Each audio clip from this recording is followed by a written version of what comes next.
Welcome to Dollar Menu Costumes. I'm your host Tanner, and today we're going to be talking about the Michael Myers 2018 costume.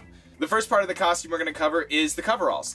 Now this is one of the most iconic parts of the Myers costume besides the mask itself. For the 2018 version, these are Work Right Ultra Soft Work Coveralls in charcoal gray. So we have looked at plenty of behind the scenes pictures.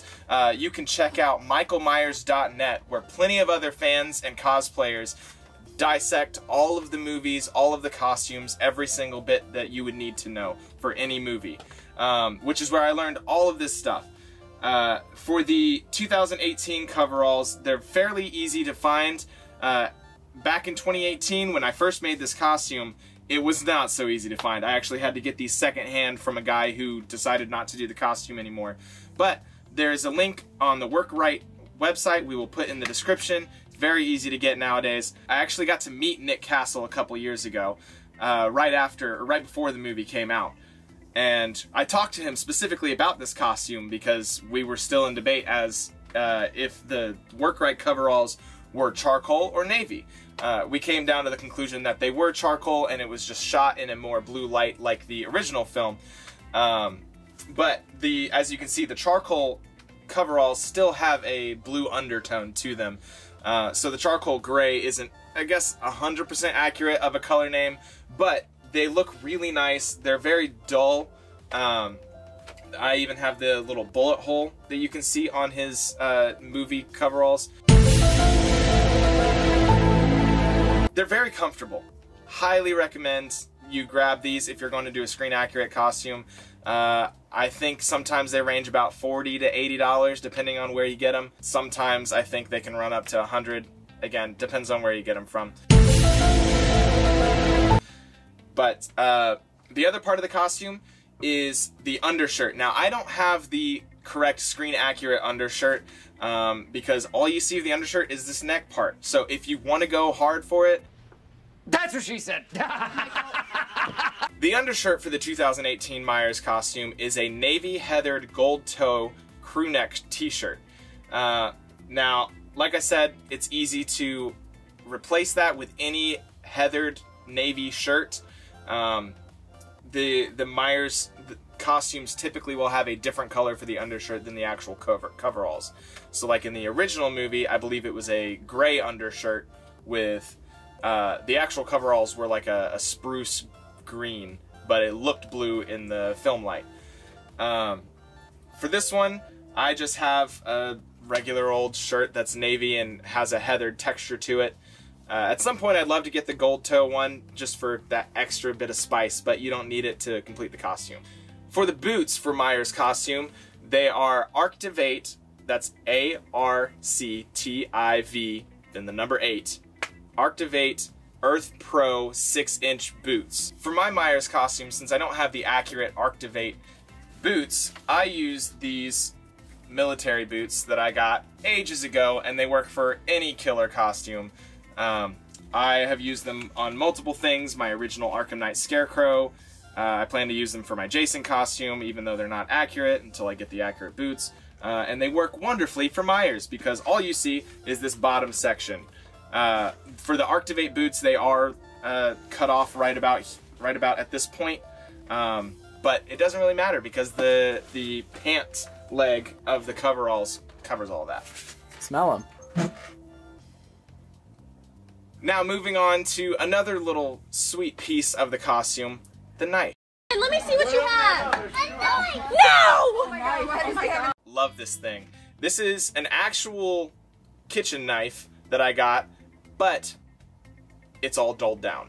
I took it over to a buddy's house who had the actual power tool, and I took this all the way down so that there was no sharp blade.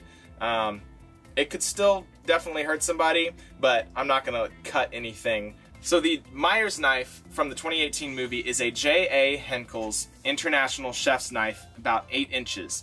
A lot of the community was kind of worried when they saw a very small knife in the trailers, but as we saw in the 2018 movie, he used it pretty well. That's what she said. This is a nice little piece to have with your costume, although I would not recommend taking it to conventions. If you can, there are other makers out there that make foam replicas. You can even get this and cast your own replica. I've considered doing that, just never gotten around to doing it yet. Now, for the piece de resistance. Oh, French. Oui, I've been playing Assassin's Creed Unity. My favorite piece of any Myers costume is always going to be the mask. I love it. It's freaky looking. It's very static and emotionless. And the 2018 one is very old. Latex decays and weathers. The original mask does not actually look like this. It is far worse off. So I'm glad they kind of did a redesign. The other one I think would have just fallen apart if they had tried to cast it and put it on James Jude Courtney's face. But this is a pretty good look-alike for an old weathered latex mask. This mask, the base mask, is from Trick or Treat Studios. Now, they put out this mold that was taken from the actual screen movie mold for the mask. So all of these cracks, indents, everything should be accurate.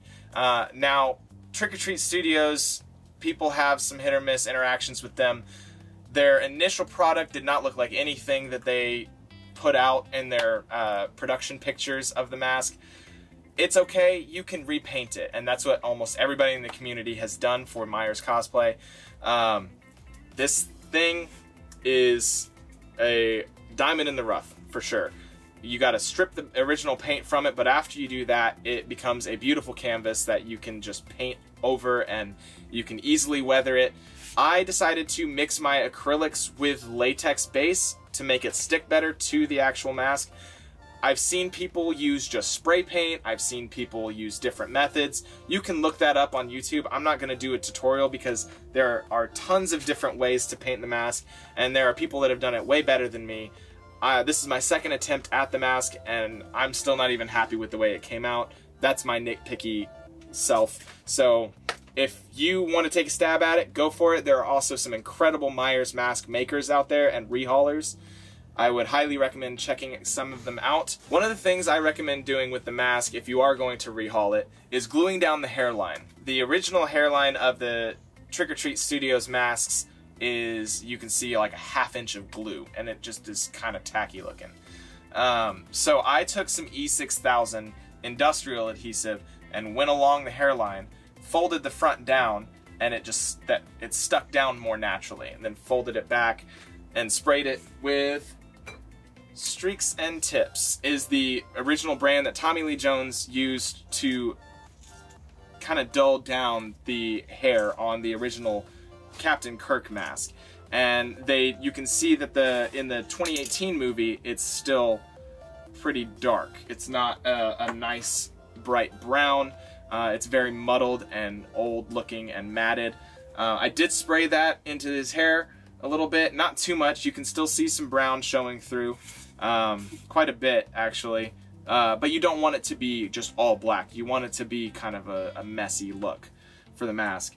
For the Trick or Treat Studios mask as well, it should be noted that there's about a ½ inch extra of seam on the bottom of the mask. If you want it to be really accurate, just trim that little piece off. It's really easy to do. Just take your time and go slow. Give him a kiss. Oh, yeah. No. Why? I have my limits, Sam. Give him a kiss. No! Another thing I would highly recommend for the 2018 Myers costume, if you do not have an eye prosthetic like they do in the movie, which if you've seen it, you know he's got a dead eye from where Laurie stabbed him in the '78 film. But I don't usually want to do that extra work. You could just pop in a blind eye contact and do some scarring makeup if you want. I like to just have the eyes blacked out because I think it looks a lot more unsettling, especially anytime I go to like work at Scaremare or some other haunt. I prefer to put on this. It's a stocking. I just put it over my face and I look like a freaky robber until I put the mask on, and you ruined it. Do it. Oh, this is a nice look. It's a good look, right? Now, weathering for the coveralls, you don't want to just get these from whatever website and just use them right out of the box. If you want it to look a little bit better, I highly recommend doing some weathering. You can achieve weathering this costume through watered down paints. You can get fake blood. There is costume blood that is specifically meant to be applied to fabric. So I would highly recommend checking some of those out. If you were to look on my costume, it's not very easy for the plain eye to see from like a distance, but once you're up close, you can see all of like the dirt and the mud, and I've got a bunch of dried blood on the sleeves. Just adds to that effect. I've taken some sandpaper to some of the areas. The elbow is a little more washed out because of that. When I cut this open with a seam ripper, I took some sandpaper to that, and that helped it fray out a little bit more. The snaps on his sleeves, you can remove those because I don't think we ever see them in the film. So I would assume that the costume designers just went ahead and removed them. They don't need it. I have not actually gone about doing that just because I'm lazy. But if you would like to take it to that extra level, go ahead and remove it. You can do that easily with some pliers. Another thing I would like to talk about is this guy. So this is my first attempt at recreating the original 78 mask. I got this from Trick or Treat Studios as well. It was a Captain Kirk mask. They made it specifically so people could convert it if they would like. It's not the most perfect sculpt, but it does the job, and it was really fun for me as a first project for the mask. So I just followed exactly what I knew they did with the original mask, which was strip off the sideburns, the eyebrows, and paint the entire face white. Now I did some more in-depth. I also tested out the mixing acrylic with latex and running it through an airbrush. It worked decent, but as you can see, there's some peeling. I didn't clear coat this one like I did the other one. So this is a little less polished, but that's okay because the original mask was pretty rough. The nice sweet thing about this is when I met Nick Castle, I was wearing this and my whole 78 Myers costume, which is completely inaccurate, but it's really fun. Well, I met him wearing this, and I got him to sign the neck, and I specifically had him sign it to Tanner so that I couldn't just sell it off being like, oh, it's a nice little keepsake for any fans of Nick Castle. No, this is mine. Without further ado, here's more Myers.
Thank you for joining us today on Dollar Menu Costumes. We really enjoy doing these videos for you guys. If you enjoyed seeing these videos, please like, share, subscribe. And that's it for this episode. Thanks for coming, and we'll see you next time.